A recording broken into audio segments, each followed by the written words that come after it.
We discussed ways to further strengthen our bilateral cooperation in the areas of trade and investment, defense, agriculture, renewable energy, transport, and, of course, people-to-people exchanges, and electric vehicle manufacturing, amongst other things. I also met with German and Czech businessmen. As they are keen to expand their ventures to the Philippines, and I'm glad to announce that my German visit resulted in business agreements for projects with an aggregate value of $4 billion in the sectors of renewable energy, manufacturing, healthcare, innovation, and startups, ITBPM,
Ladies and gentlemen, the President of the Republic of the Philippines, His Excellency Ferdinand R. Marcos Jr., and First Lady Luis Araneta Marcos.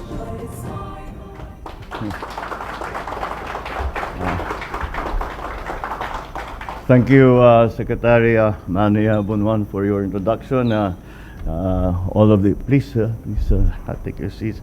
The Cabinet Secretaries present here today, our constant companions, and once we leave and arrive, the Pasay City Mayor Imelda Calixto Rubiano and Pasay City Lone District Representative Antonino Calixto, the AFP Chief of Staff, and the service commanders that are here today, and of course the Vice President Sara Duterte. Good afternoon to you all. I am pleased to share with you and the Filipino people the results of my back-to-back visits to Germany and then to the Czech Republic. My visit to Berlin was also part of the 70th anniversary of Philippine-German diplomatic relations. And the Philippines and the Czech Republic are celebrating as well 50 years of bilateral ties.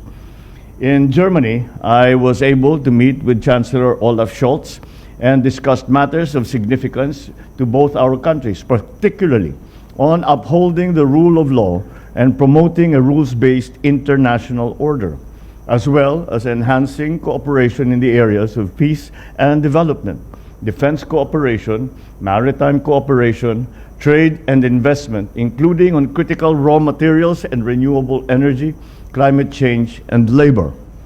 I emphasized the Philippines' commitment to a clean energy future and invited German investments in green energy initiatives. Chancellor Scholz also remarked on the crucial role of our overseas Filipino workers in Germany. And once again, we highlighted their contributions to the economy and to the society of Germany. In the Czech Republic, I met with the heads of the Czech government, President Petr Pavel and Prime Minister Petr Fiala, and the heads of the Czech Parliament, Senate President Milos Vystrčil, and Speaker of the Chamber of Deputies, Markéta Pekarová Adamová. We discussed ways to further strengthen our bilateral cooperation in the areas of trade and investment, defense, agriculture, renewable energy, transport, and, of course, people-to-people exchanges. I underscored the Philippines' remarkable economic performance and invited Czech businesses to invest in the areas of IT/BPM, electronics manufacturing, food and agriculture, and automotive and electric vehicle manufacturing, amongst other things. I also met with German and Czech businessmen. They are keen to expand their ventures to the Philippines, and I'm glad to announce that my German visit resulted in business agreements for projects with an aggregate value of $4 billion in the sectors of renewable energy, manufacturing, healthcare, innovation and startups, IT/BPM, minerals processing, agriculture, and aerospace. During my time in Berlin, I was able to discuss with Lufthansa Technik its expansion plan in the Philippines, which entails the construction of a second hangar in Clark. This expansion project is valued at $150 million or 8 billion pesos. I also extended my appreciation to Siemens for their unwavering support and confidence in Filipino talent and the company's continuing commitment to support the capacity building of Filipino technical personnel in the field of healthcare. In the Czech Republic, I received business agreements in pivotal sectors such as semiconductors and IT/BPM that underscore a shared commitment to bilateral cooperation, facilitating exchange programs and skill enhancement initiatives. Germany and the Czech Republic have also expressed their valuable support for the resumption of the Philippines-EU Free Trade Agreement negotiations. In this regard, I have authorized DTI Secretary Fred Pascual to make the necessary follow-up on the progress of the FTA discussions at the EU headquarters in Brussels, where he is presently.